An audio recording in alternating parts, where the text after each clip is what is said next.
Bonjour. Ce premier semestre 2013 s'achève et comme je l'avais indiqué dans mes vœux de bonne année, l'année 2013 n'est pas une année de sortie de crise, mais ça se confirme, c'est bien une année de transition. Nous avons franchi le milieu du gué et petit à petit nous remontons vers la fin de la crise, mais celle-ci n'est pas encore finie. Comme je l'avais indiqué dans mon livre « La crise jusqu'à quand ?», qui a été publié en 2012, mais qui est toujours d'actualité en ce milieu d'année 2013. Alors, je pense que l'événement le plus notable sur ce premier semestre 2013, c'est la décorrélation qui est revenue à l'ordre du jour entre les marchés financiers américains d'une part et les marchés financiers européens. Les marchés financiers américains ont finalement suivi l'économie américaine, celle-ci affichant un bon taux de croissance, je ne vais pas dire un fort taux de croissance, mais un bon taux de croissance, tandis que les marchés européens ont suivi l'économie européenne et sa morosité ambiante.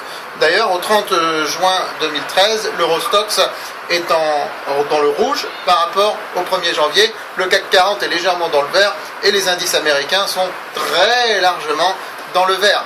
L'indice Dow Jones, qui est l'indice emblématique des valeurs traditionnelles américaines, gagne plus de 14% sur ce premier semestre. Le Nasdaq gagne plus de 12%. Le Nasdaq est en train d'anticiper la prochaine vague d'innovation. Et ça, beaucoup de gens sont en train d'y penser. Des grands, des très grands comme Jeremy Rifkin, ou comme tout simplement le président américain.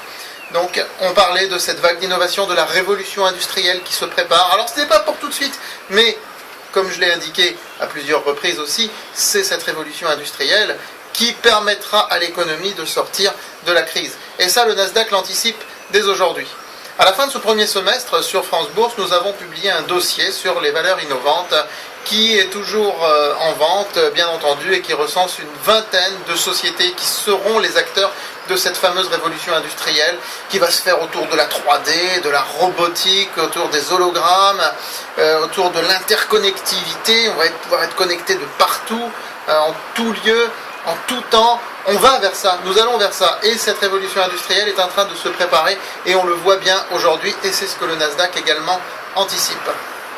L'un des événements marquants de ce premier semestre aura été également la chute de l'or. L'or qui ne faisait que monter pendant des années, une bulle spéculative a vraiment été créée de manière artificielle, et ça je l'avais toujours dénoncé. L'or est en train de chuter dramatiquement et je pense que ce n'est pas fini. Cela me permet de faire la transition pour le second semestre. Donc second semestre qui verra à mon avis une poursuite de cette baisse de l'or. Donc n'achetez pas de l'or, revendez, on est plutôt à revendre de l'or là. Bon, toujours garder un petit stock d'or quand on en possède, parce qu'on ne sait jamais quel événement mondial qui peut arriver. Nous vivons dans un monde très instable, mais nous ne sommes plus du tout sur une tendance où il faut acheter de l'or. Le deuxième semestre, ça ne s'annonce pas spécialement facile sur les indices boursiers. Pas spécialement facile. Il faut dire que les indices américains ont quand même bien progressé sur le premier semestre. Le potentiel n'est pas très élevé sur le second semestre. Et on n'a pas non plus un vrai potentiel de baisse. D'ailleurs, nous avons bien vu à plusieurs reprises, si on prend le CAC 40, que sur le premier semestre 2013, à chaque fois qu'on est arrivé à 3600 points, on a rebondi. Donc il n'y a pas de raison qu'il en soit très différemment au second semestre. Au pire des cas, s'il y avait une petite vague de panique, on pourrait descendre à 3300 points, mais on devrait finir l'année plutôt d'une manière confortable, sans excès, parce qu'on n'est pas non plus, je le répète, sur une période où une euphorie serait justifiée compte tenu du fait que l'Europe est encore empêtrée dans cette crise pour l'instant. Voilà, avec de très belles sociétés cependant qui continuent de faire des très beaux scores, 140, 150% depuis le 1er janvier, c'est le cas de titre GoEx que j'ai recommandé à plusieurs reprises par exemple.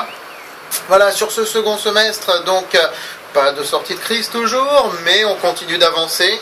À petits pas en Europe, à grands pas aux États-Unis. Aux États-Unis, on n'avance pas vers la sortie de crise, mais vers la prochaine révolution industrielle. En Europe, on avance à petits pas vers la sortie de crise, mais on n'y sera pas tout de suite. On n'y sera pas sur ce second semestre 2013. Donc je pense, pour les marchés financiers en tout cas, qu'il n'y a pas d'inquiétude à avoir pour ce second semestre. Faut pas non plus être euphorique, faut pas non plus être trop enthousiaste. Il faut savoir sélectionner, il faut savoir être sélectif. Parce que, une fois de plus, les bonnes entreprises vont être récompensées par le marché qui n'hésitera pas en revanche à laminer les moins bonnes ou les mauvaises. Une petite vague de panique n'est pas à exclure, comme celle qu'on a eue à la fin du mois de juin. Ce n'est absolument pas à exclure, mais ce n'est pas non plus strictement ce qui devrait arriver forcément. Voilà, donc un second semestre un peu dans le ton du premier, dans la tonalité du premier, avec peut-être moins d'enthousiasme quand même sur les marchés américains, qui ont besoin de faire une petite pause avant de repartir pour la suite. Et ma foi, toujours une Europe qui se cherche un peu, qui se trouve difficilement, on va dire, et qui avance par tâtonnement.